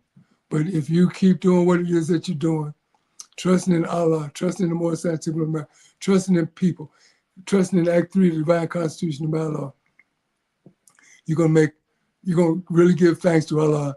And all of those people that you were with that time, well, they're going to give you thanks as well. They're going to thank you for doing what you have done. Come out here and make a difference in the world. Because so many come out with the knowledge that you have. And it's hard to stand up under. When you get out here and see all these naked women, you get out here and see all this easy money, and that's what the record says. I think it's Savior of Humanity, when the prophet says, in this electrified age, they come into the world and lust, wealth is their only pursuit. It's in the record. It's in the record, Moorish literature. And that's what you didn't do. You're young, you're 45 years old, so you got a lot of vigor in you, but you got to use that vigor to prayerfully get to be, for example, my age or older, prayerfully older, and still be doing this work. You be telling somebody, asking the question for somebody that you asked me, how. And if you're wise, you're going to give a contribution to Allah, because, man, I count it a blessing, Sheik. Our lifespan was 120 years. You read the book of Genesis, the Lord was given to Jehovah, gave to Moses, was 120 years. Then it was broken down to 70. And then in the Koran it says, live as long as I ought to live, not as long as I can. So, and then it goes on to say, that our days, you honor your mother and your father, your days will be long upon it. I'm living on borrowed time. I'm living at Hezekiah lived, borrowed time. I'm living day by day. I have no idea when Allah, because I've lived beyond the prescribed law of 70, which is 7. And I'm living every day, honoring, praising, talking about Almighty God, Allah, giving everything, every credit to Him. I wake up, I'm going to give it the credit to Him. Whatever I go through, I'm going to credit Him for it, good or bad. Islam, let me tell you, you're going to live forever, Sheik. Sheik, I got more. I got no grandchildren. I got no grandchildren and great-grandchildren that pray to Him. You got grandchildren, great-grandchildren, spiritual children, and grandchildren galore, Sheik. Yeah, Mo. Yeah, Mo, I plan, be at the will of Allah, be at the will of Allah. I'll be a pillar, like Timothy Dingley, Richardson Dingley, Dr. R. Jeremy Bey, and a lot of other great people. William Rice Bey, William Graham Bey, Jerome Graham Bey, Mother Louise Dingley. It's just Diane Dingalil. I'm planning to be a pillar. Sheik Ronald Thornhill, Sheik is Yvonne Greenhill. I plan on being a pillar, Mo. You know, I plan to be when somebody needs to look up and see a direction, they won't see a cornerstone. You know, they're gonna see where it is that they can go, because it's gonna be written everywhere. And prayerfully, it'll say Sheik Prather, you know, Sheik Clarence Prather. And I'll come back, and then prayerfully I'll pick up where I left off. You know, I'll come back, you know, not having to go through being unconscious Asiatic for those 17, 18 years, being embarrassed at this hue, taking bleach baths and all this type of thing. I'll come back more proud of this stuff right here, man. Islam, Sheik, hold up. You ain't take no bleach bath. you ain't take no bleach bath, Sheik. Sheik, I cannot lie, Mo. I ain't gonna lie. Mo, they had this, Mo, in the 60s and 70s, Mo. This was not a good thing to be looked upon. And I was just amongst the darkest ones in my community. And of course, you know, I'm thinking that the lighter skinned people got it going on. So I'm trying to, how can I match them? They see me as a downtrodden. They see me as downtrodden because of the complexion of my skin. And I felt it, Mo, amongst my peers in my neighborhood, in school, everywhere I went, basically. And somebody told me to lighten up my skin, and I used to take baths. We didn't have showers. We took baths in bleach. I was so set on this, Mo, that I used to get 2 bottles of bleach. I used to hide one because I came home, get ready to take a bath, somebody used my bleach. One of my brothers and sisters one of them used my bleach, man. Wow. I'm mad. You know, so I brought 2 of them, hid one of them, and used it, left the one out. But yeah, Sheik, I was this right here, this hue, man, this beautiful hue, olive hue, you know, had me ashamed of them. Or that state of mind, that indoctrination, those teachings had me ashamed of this beautiful dark hue. Yeah, Mo, I was. I ain't gonna lie. I remember, and the worst part about it, it's written on my soul, Mo. And that's why I love this hue so much, because it struck my soul. I was so down on Clarence Prather, you know, or Pee-wee. I was Pee-wee back during those days. I was Afro-American, man. They called me Pee-wee. Well, hey, that's better than Snake, Sheik. Oh, wow. Yeah. That's what they call me. Snake.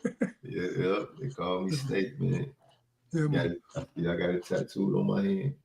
Yeah, Mo, but when I come, what sustained me, Ma, is the Almighty God, Allah, my Creator. You know, when Timothy Dingalil told me his name, he whispered in my ear his name, Mo, and I've been healed ever since. You know, I recall him. This is why I tell people, whisper the prayer, you know, whisper Allah. You know, and when we at the moment service, there was this brother and sister there that I told them to whisper Allah's name in one another's ears, because that's what saved me, Mo. And it touched my soul, it resonated through my soul. And it's been having me float ever since, Mo. Nothing has stopped me. Rain, snow, sleep, or hail. The distance has not stopped me. Nothing, no one has stopped me. You know, as a matter of fact, Mo, I'm a stranger to my family. I live in Washington, D.C., or right on the line. And my family, my nieces and nephews and great nieces and nephews, well, they barely know me, but they know of me. They give me honor, see them on Facebook when we have family reunion, but I was doing my job, doing my missionary work. Well, I never had time for it. You know, it's only here lately in the last, I'm gonna say 4 or 5 years, that I started going to weddings and going to movies and going to football games or places, socializing, put it that way. Because before then, well, I was about, you send me somewhere and there's a lot of people, well, I'm going to talk about Drew Ali. Yes, Lord. I'm going to talk about Noble Drew Ali Alamo. And, but I got myself out of that. Now I can socialize with them. And they understand. And a lot of them, a lot of them, for example, if there are 100 relatives in my family, currently, 75 of them have been to the temple. I've literally drugged them. You want me to do you Uncle Pee Wee or Pee Wee? Oh yeah, well come on with Uncle Pee Wee. Come on up here. And I carry them to the temple somewhere. I'm gonna keep on doing it more. And we just had Ancient Forefathers Day. And the Moma used to tell us about going fishing. Some people think that he literally meant going out there fishing in the water, but he was talking about being fishermen of men. And at the Ancient Forefathers Day, Mo, we added about 5. If you look at this thing, Mo, you may not see me, but we added about 5 people to that gathering because we had sheiks out there. I had my grandson out there bringing people in. They're not just driving by, walking by, and don't think that I'm going to talk to you. I'm going to tell you about what we're doing. And the thing is, Sheik, I told her that there, I became an Islam when I was at a park in Washington, D.C., and the Moors were there.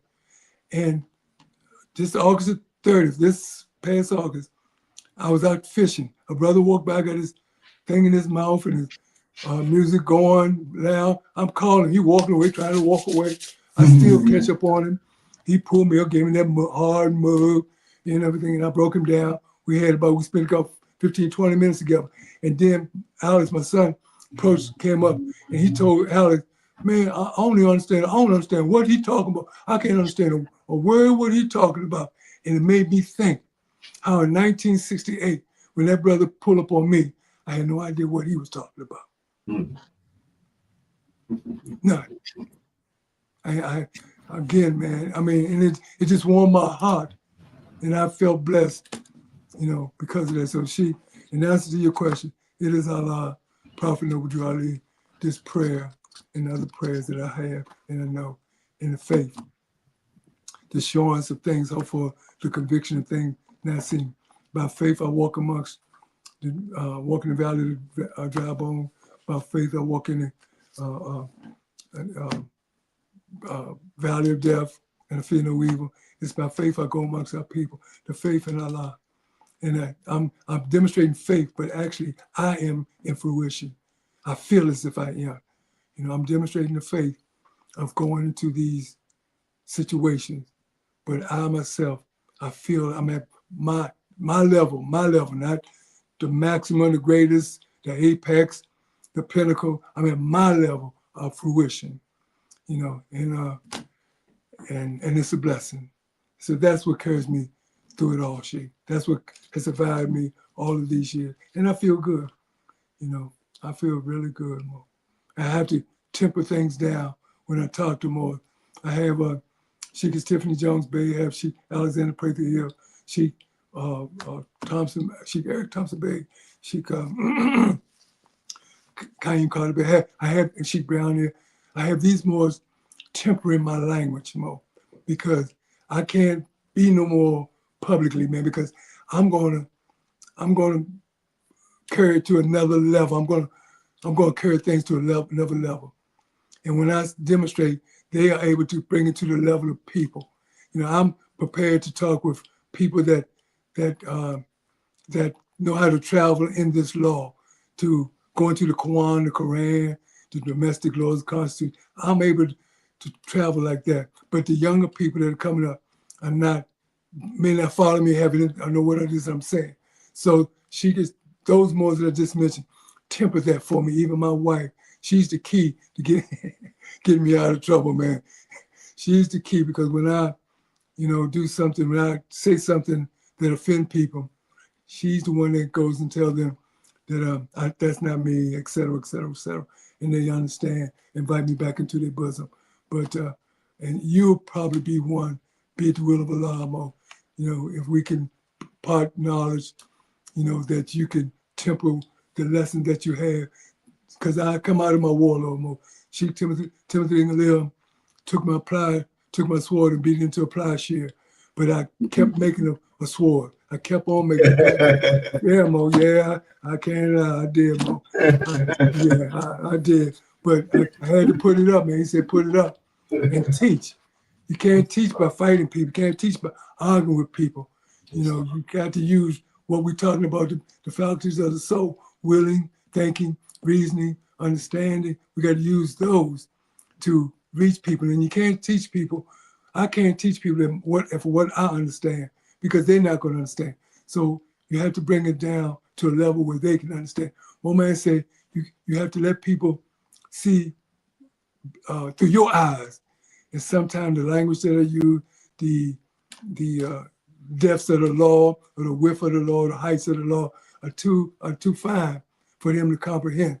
So, but I have younger Moors that have sat with me long enough to know what I'm trying to say, and they ask their questions, and as a result of asking their questions, they know what it is that I'm saying. So that's what made the difference in the world Mo and Allah Mo. You know, I don't know anything else. Don't know anything. I used to know other things, but I don't. I know all I know is Allah and the Prophet, Moorish Science, uplifting my people because I love them. And that's the first thing I tell them. Mo, I would go to Nation, the NOI on this end, or not the NOI, Black Panther on this end, and I had to tell them, you know, I'm not here to argue, debate with you. I'm just here to tell you the truth. You don't want to split it up, and especially if one of them is in there, know something about Moorish Science, because I'm doing this everywhere I go. I'll take it off if I have to, or if I want to, rather. But if not, I'm going in there so they know who's in there with them. And if I go in there incognito, I'm demonstrating. If I go in there with this on, I'm going to demonstrate. So, because I have to tell those brothers and sisters, you're trying to resurrect. I was over at the Barnaby House, over in Northeast, not too long ago, not too long ago. And they have all the African dancing over there. And it's right on the tip of my tongue. But anyway, I went in with this, you know, and they recognized it. They still did their African dance, and I applaud. And at the end of it, they did a Moroccan dance. And I felt blessed. And I'm glad I didn't pull out a sword. I'm glad I did, get tight with them or out of court with them. And this is what we have to do. I go amongst the Hebrew Israelites. I go amongst them all, the most radical of them all, because they need to know. And I trust in Allah when I go. You know, the nation of NOI people, brothers and sisters, I tell them, go to your elders. The younger ones out there now, I tell them, go to your elders. They know that Noble Drew Ali, that the Honorable Elijah Muhammad came out to Moorish Science Temple of America. I said, you want peace and you want truth? Then come on back to the origin of that peace and that truth, for which is the Moorish Science Temple of America. You know, they need to know some of the things about the Minister Farrakhan. They need to know some things that Moors need to know about what's Elijah Muhammad's son that passed. W. Dean Farrakhan. Wallace Dean. Wallace Dean. Well, they need to know. You know, they need to know that he tried to come back. Before he laid that formula, he tried his best. He tried to turn his back over to tell us go back to Moorish Science, just like Marcus Garvey did to his member, go back to Moorish Science. Just like the brother down in Georgia, who? York. Yeah, Mo. He told Mo. We have pictures. I have pictures. We were having a Moorish Union Summit in Georgia, and the members, his members were there, and he had told his members to come to the Moorish Science Temple of America. I have the pictures. I have the recordings right now for anybody who wants to dispute. Whether he told them or not, I'm just telling you at that meeting publicly what they told us, that the brother had told them to come to the Moorish Science Temple of America, Mo. You know, so we did so much that you younger people need to know, you know, and to investigate and ask and inquire, because there's so much that you need to know that can help you bear this burden to say that you're not Black throughout your life and amongst your brothers and your sisters. Because if we don't, we're going to become extinct. We're going to become extinct because the brothers are not dating the sisters are not dating the brothers. So our race is dying off because the seeds are being thrown into unfertile soil, and the women are not having children. You know, so we're constantly losing our race. Now, I'm not knocking our people. I'm gonna do what the Mo man said do. Our job is to uplift our people, and we can't shun them because they're in that state of mind. The prophets say they are solving much harder problems that you have solved, that you who look at them with scorn. So I don't look at them with scorn. I just looking for to time when they are ready to come. And I had one that said he had this. And I literally told him out front of the temple, you're welcome to wear it when you're in your right state of mind. When you decide what you want to do, how you want to do it, come on back. And I'll be the one to put it on your head, because that's our job. You know, we can't send them back out there to get further into that death, that darkness of death. You know, the sinful sin, the sinfulness of sin. That's what the moment said was. The sinfulness of sin is to go that deep and dark into sin. You know, and that's our job, is to uplift people that have fallen. All right, Sheik. What's the word? The word is Alhamdulillah. All praises due to Allah, Mo. That's the word, man.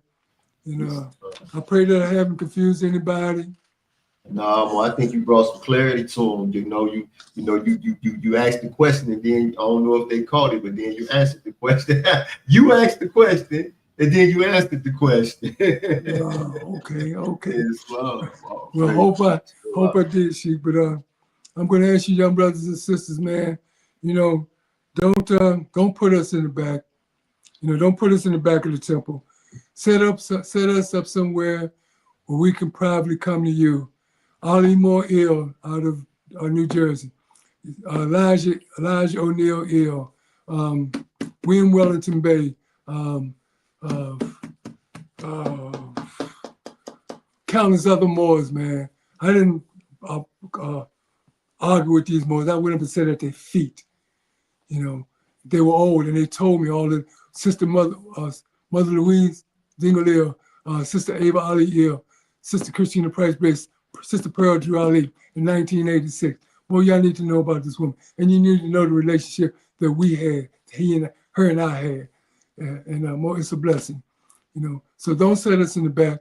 Do what this Sheik is doing. Come and ask our question, and if we don't sound right, if it's not according to what you think, don't throw it away, because I'm not gonna lie to you. I have no reason to lie. Don't throw it away. Just put it in. Mo Man used to tell us. When I say Mo Man, I'm talking about Grand Sheik Richardson, Grand Sheik Timothy Dingle. He used to tell us if we didn't understand it, to put it in our watch pocket. And when we did come to understand it, we pull it out, and Allah will reveal it to us. Because I know that you don't understand all that's being said, especially about the soul. You know, but I'm gonna allow you. We're gonna go and read this chapter of the soul, and we're gonna pull out our various lessons on it. And so next week when we go, we're gonna start at verse 2, 3, and we're gonna go. But the first one is one that we know that the blessing is health. And we have to be honest with our soul. This is why I have to strive and use a hammer on that first verse. Health. If what health is to the body, is honesty to the soul. So if we're honest to our souls are gonna make our bodies healthy. So next time we meet, we're gonna recap this. We're gonna recap Allah. We're gonna recap that we're not Masons. And I want to thank you, Sheik, and all of you that are on here. Mo, ask your question, make your comment, because you know, that's what we need to do. I mean, I do what this Sheik does. I do to him. Sheik does to me what I used to do to Timothy Dingle. I used to get off that bus and get to the first phone booth, and I call him up, just leaving the temple. But not on Friday, but Saturday morning. Yeah, when I get up, yeah, I'm calling him up. And what did you mean by that? First thing he said, it's your dime. But back then it was only cost a dime to make a phone call. So yeah, I got an idea how far I'm talking about. You almost got a phone call last night at about 2:00 in the morning. Oh, wow. I was sitting right here. And I was getting my blessing. And then a few things came that I didn't, I need some help understanding this. And so I looked over at my phone. Look, you know what I do? I looked over at my phone and I said, man, let me see if that green light on. If that green light on, I'm gonna call that Sheik. Let me tell you the truth now, Sheik. If you'd have called me at that hour, you would have alarmed me. Because I know that souls leave out at nighttime, Mo. Most people on Friday, the soul leave. So if you'd have called me at that hour, first thing I would look to saw your name and I would have thought something was wrong. Someone had passed for him or something was wrong, because that takes place. Those things take place at pretty much during those hours. Yeah. You know, because Allah is merciful in that, because we can see our way. You know, we can see our way in the dark, because we had another plane, soul, Ethereum, asteroid. We're on another plane of our existence. So in His mercy, you know, we actually lived. If we have the blessing of going home in our beds, the chances are it's going to be at night. Of course, you know, there are other daylight things take place too, but I'm talking about that hour in the morning, more 2 o'clock in the morning, more, because a lot of things take place. So you know what I'm gonna do before you get a call, I'm gonna text you first, so you can know not to be alarmed. But yeah, I ain't, yeah, you know. Yeah, Mo. I mean, other than that, Mo, call, man, call.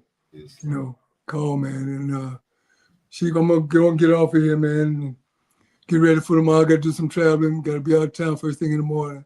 Islam. So I'll be picked up at 10:30, and we'll be doing a little traveling.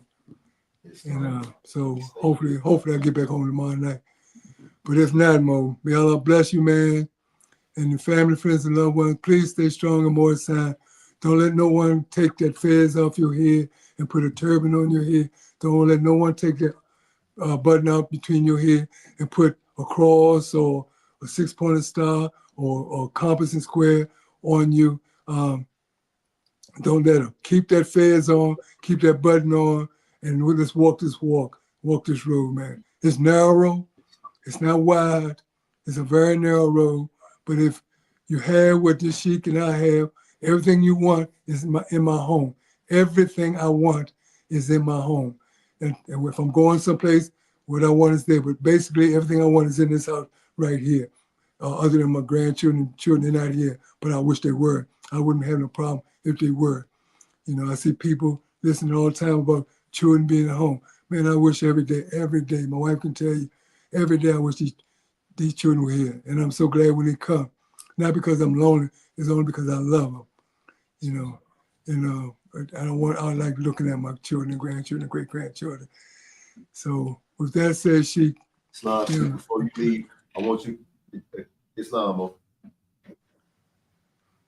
Sheik, before we leave, I want you to meet this Mo. Islam, Sheik. Islam, Mo, how you doing? I'm fine, and you? I'm praising Almighty God Allah, man. You okay? Islam, I am. It's an honor to meet you, Sheik. Mo, no, blessing is mine, brother. Mo, can I ask you to stoop down so I can get the whole, just a little bit, please, so I can get your whole features? You know, I like looking at my good people, Mo. I like looking at Moors, Mo. The prophet said he favors Moors. I favor Moors, you know, and I like to see you, man. And when I see you, if I see you 5 years from now, I want you to be looking just like you look right now, man. You say it's an honor to see such a light. Well, I want that light to reflect in you 5 years from today, Mo. That same light. I'm asking you not to be confused about nothing, and nothing is going on in the world. So you got a strong Sheik here that's a loving man, you know, and stay with him, no matter what, who, when, where, how. And if they start to persecute him, if they start to persecute this Sheik, consider him blessed. Because it says, blessed are those that are persecuted for my name's sake. He's not being persecuted for him being him, but for the sake of uplifting our people. So young Sheik, young brother, stay strong, man. And again, the blessing is mine. Am I going to see you when I come to up Chicago next month? You are. Islam. Islam. Yeah, Mo. Tell them Mo to come on back on, Mo. We're trying to, you know, we ain't trying, we're going to do it. You know, uplift our people, man. So appreciate you, Mo. What's your name, Mo? My name is Daryl Sankey Bey. Daryl Sankey Bey. Daryl Mark Sankey Bey. Yep, like Daryl and then Mon put together. Daryl Sankey Bey. Daryl Mark Sankey Bey. Islam, Mo. May Allah bless your name, Mo. Islam and peace. Thank you, Mo. Thank you for the introduction, Sheik. Islam. All right, Mo. And I pray Allah haven't confused anybody, Mo. And, you know, when we do this again, whenever the Sheik said we're going to do it again, we're going to recap everything. We're going to touch a little bit more on the healing of the soul, the health of the soul, the health of the body. And we're going to travel on to those other verses because, you know, we don't need to just run on through these verses, but we need to sit for a minute and dissect each one of them because they are instruction. Again, and instructions are, when you get instruction to do something, it tells you word for word what to do, just how to do it. And this is what we're going to do that we may come into the instructions of our own souls, what Allah and the Prophet has given us. Then we're going to find out, it says, what prophet is this? We need to know that to what it says from the whole instruction from the Prophet. What prophet are we talking about? We know Prophet Abu Ali put it in his Quran, but was it there before him putting it in the Quran? We need to know. What prophet are these whole instructions from? Who did Drew Ali learn these instructions from? Did he learn them from Jesus, Muhammad, Buddha, Confucius, Jonah, Hezekiah, Ezekiel, Daniel? Who did he learn these instructions from? Because he said we honor all true and divine prophets. Sheik, I love you, man. Islam, I love you too. All right, Mo. Till we speak again. Islam. Peace and love.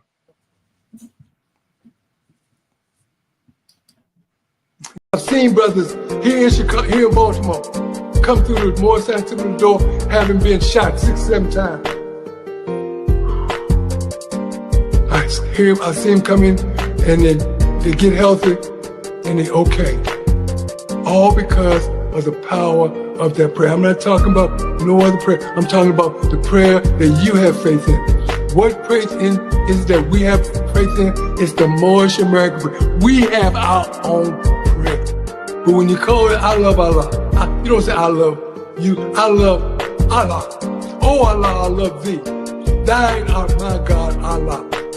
That's what Allah wants. That's his language. That's what he put in our ears in reference to him.